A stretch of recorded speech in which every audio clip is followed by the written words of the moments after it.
Yes, Cami, you said that you are an introvert. I'm an introvert too.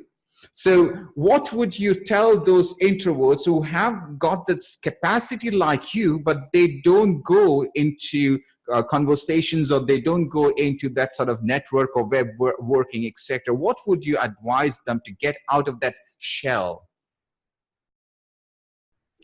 I love this question because I have other friends that are networking experts. I get introduced to other people who do networking, and we all have our own, philosophies and ways of doing it. And I love learning from other people and having them come to my room, et cetera, into my speaking engagements, and learn from one another. And a lot of them are extroverts. The great thing for me about being an introvert is this: I wasn't born this way. I was born to be a teacher.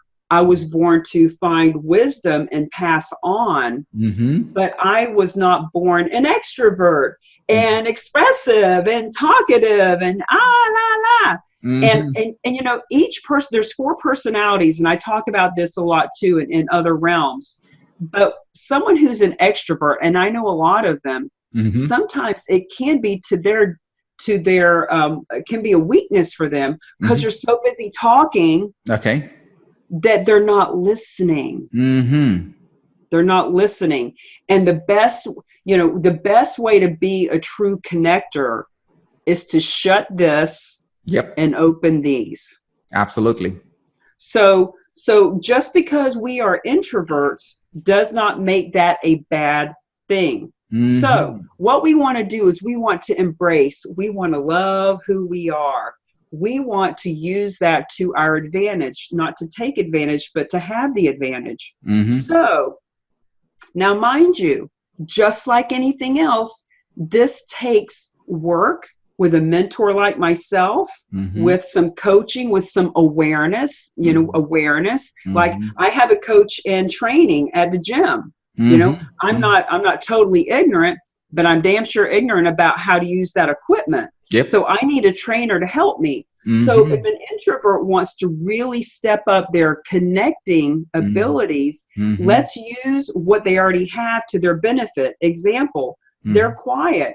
Guess what? They're better listeners. They just need to start to hone their craft of being able to ask a question. See, an extrovert or somebody that's gregarious and expressive, they will ask a question, but they can't shut up long enough to get the answer. And they're going to answer the question for you. And they're going to keep on talking. That's not connection.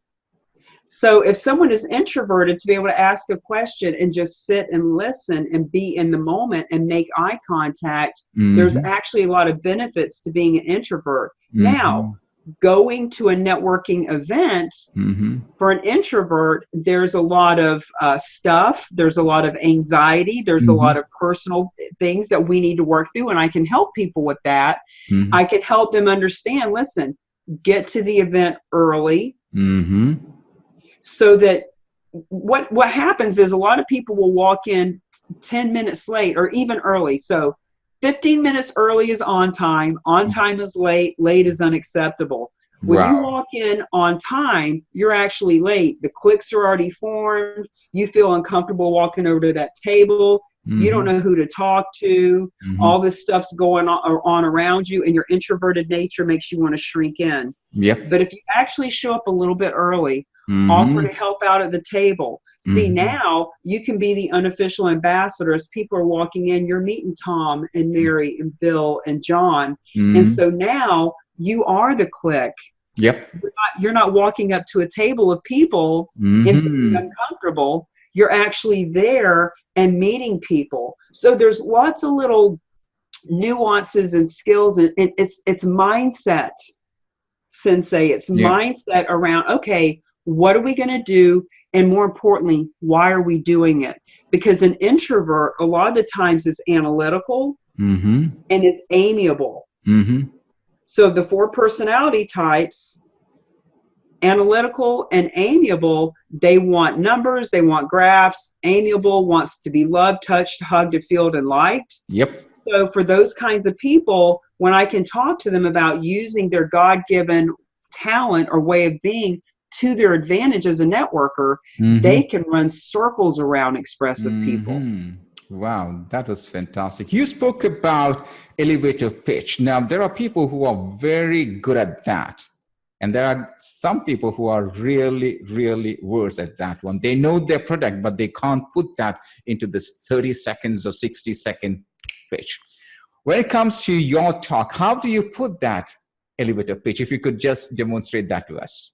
I love that you just said there's some people who are good at their elevator pitch. I like to be the disruptor, and I like to give you something to think about. I would challenge you to say there's not a human being on the planet that's good at an elevator pitch. Now, can people explain what they do in 30 seconds?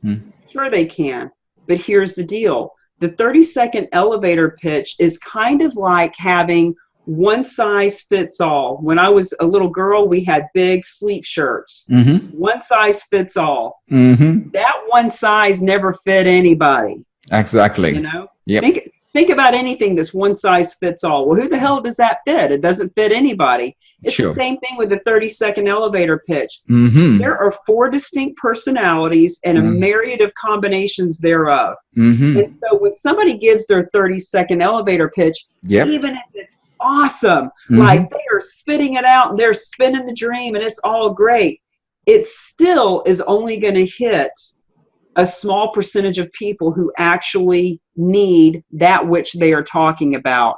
In other words, we all do something different. Right? So for me, I'm an author. I'm a speaker. I'm a coach. I'm a business networking strategist. I work with groups. I work with corporations. I work with one-on-one. I do keynote speaking engagements where I get paid $5,000. I do other free engagements where I do it for local groups and I get 1 or 2 clients out of it. In other words, and on top of all that, I do antique car shows. And, you know, people have religious backgrounds and hobbies that they have. In other words, for me to stand up and try to give a 30-second elevator pitch with all of that is insane. So if I'm at an event and I am, and somebody says, hey, what do you do? What do you do? What do you do? What do you do? You know you're going to get it. So here's one of the things that I work on my clients with. If you already know when you walk in that event, you're going to get 10, 15 people. What do you do? What do you do? What do you do? What do you do? Then stop being Pavlov's dog.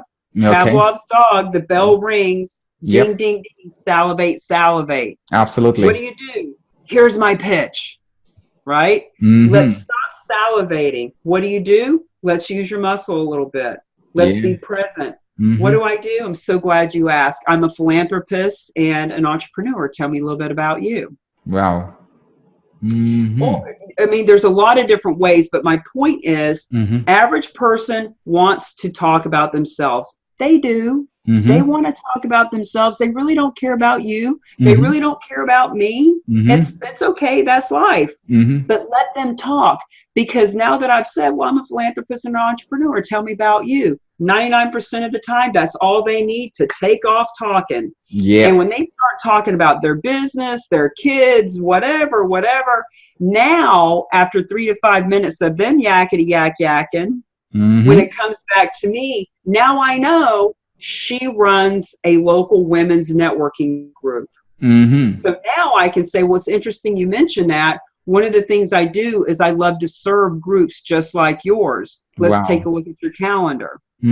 Or it could be a brand new entrepreneur who's really struggling with business. You know what, Mary? It's interesting you mentioned that, because it's people like you that I actually help to increase their lead generation and business networking strategy. I can help you with that.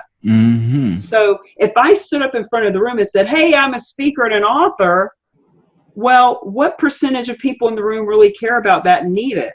Absolutely. As opposed to the people that I could talk to. So that's just one example, like if you're in a one-on-one situation, about diverting and deferring it to them, so that when it does come back to you, you can actually tailor what you're saying so that they hear it.